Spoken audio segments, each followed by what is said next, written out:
Hi Weekend Crafter, I'm Ange and today I'm excited to share with you a very layered flower slab tutorial. But before this, I do hope that you consider liking and subscribing to the Craft Time Studio so that I can continue doing craft tutorials to share with you guys. So for this weekend, I'm making this dimensional slab, and to add a bit of fantasy to it, I'm going to be very generous with the use of mica. Mica can be bought in individual containers, but since I had still old eye makeup, I decided to use them instead. It's good for the planet and good for the wallet. For materials, prepare a blank clay slab rolled out into the number 4 setting and an assortment of cutters. For the flowers, I used the sun-shaped cutters. I also used a hummingbird cutter for the bird. I used a tissue blade, a detail needle, a puncher, and an extruder. Finally, you will need a brush and mica powder. First, bring out the blank slab. I had already pre-rolled this and neatened the edges as well. Let us use the thinnest circle plate on the extruder to make the stems of the flowers.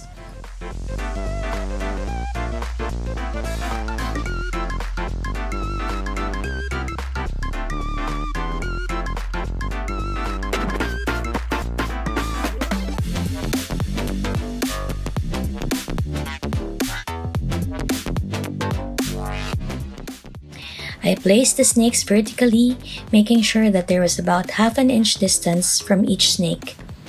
I also cut it into different lengths so that I could have space for each flower.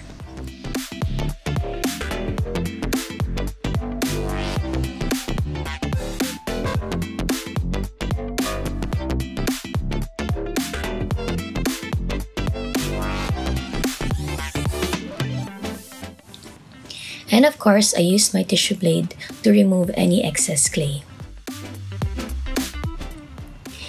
Next, I punched out my leaves. Again, I used an unconventional cutter for this. I had one shaped like a little caterpillar that I turned into leaves. I rolled out 2 hues of green clay into the number 6 setting.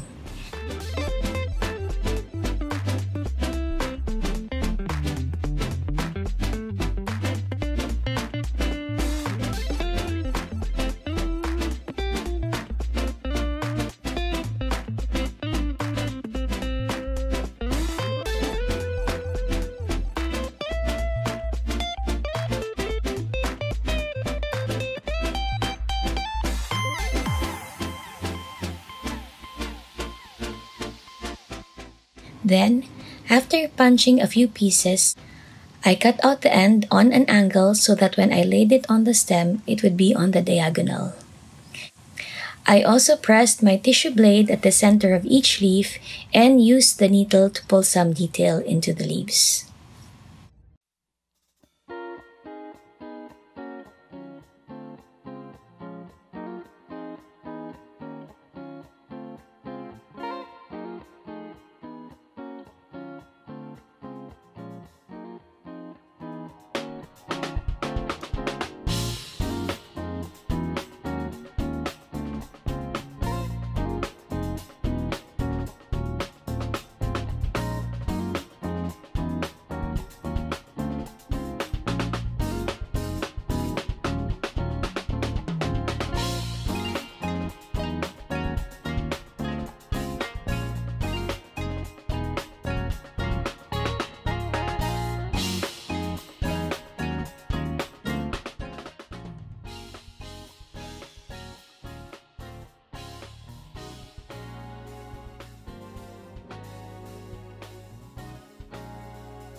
Now it's time to make a layered flower. Roll out the blue clay into the number 6 setting.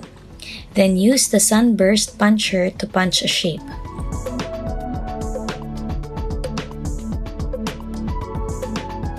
Cut this in half.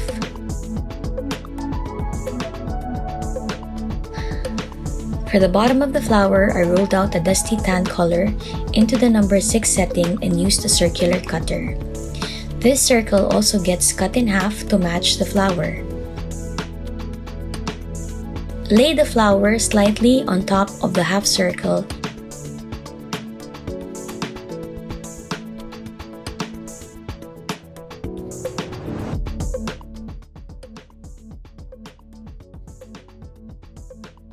and then with a detail needle, drag lines across the flower. Then put some mica on it to deepen the colors. My experience with mica is that I really see the results in the full shine after the pieces have been baked. Next, I get a smaller sun shape and cut those into thirds, leaving 3 points.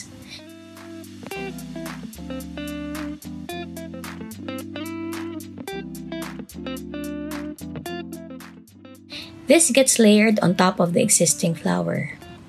I do the same thing and texture it and brush mica on it.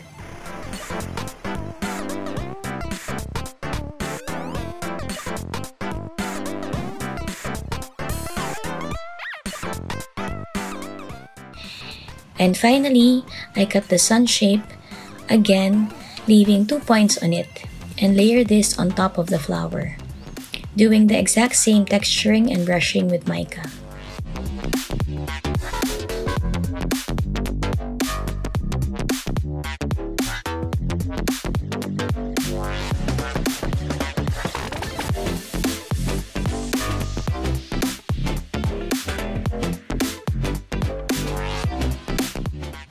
I do this step for all my flowers, with some of them having 2 layers while the others having 3 to give it variety.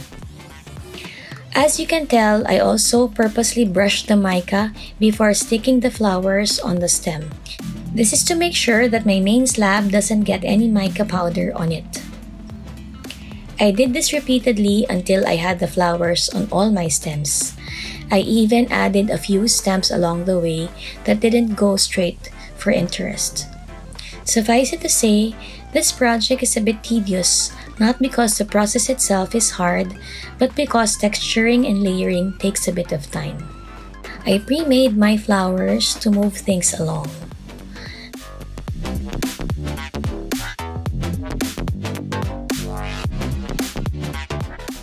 The next step is to make hummingbirds. First, let's flatten the slab into the number 6 setting and punch out the shape of the hummingbird. Then, after punching out the shapes, I get the blue clay and roll it out into the number 6 setting. I punch out another hummingbird shape on this, but remove the wings and the beak. I stick the remaining clay on top of the hummingbird.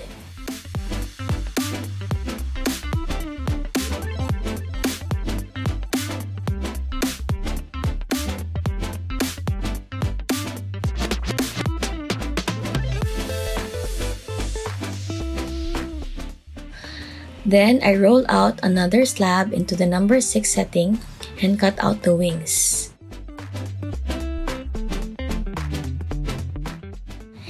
And I carefully place the wings on top of the shape. As I stick this on, I also texture the wings using the needle to blend the color of the wings to the body.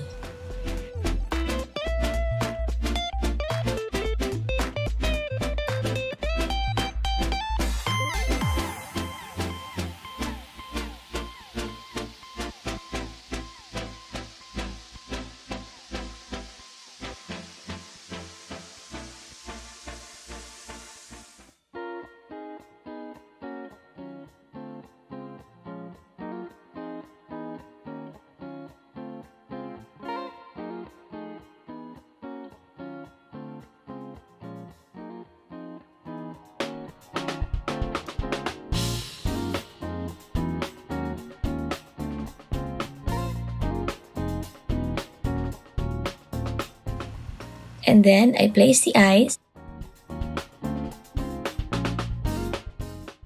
and then brush mica on the wings.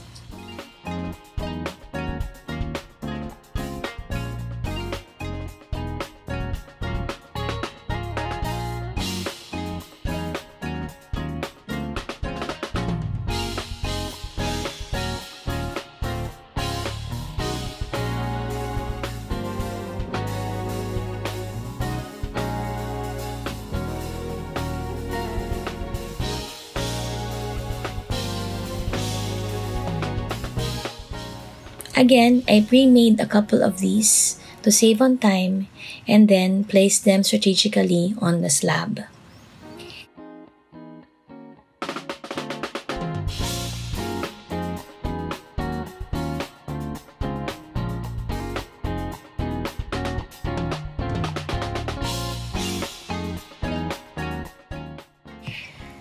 Towards the end, I continued to add more flowers because I wanted to frame a part of this slab, so this was my consideration.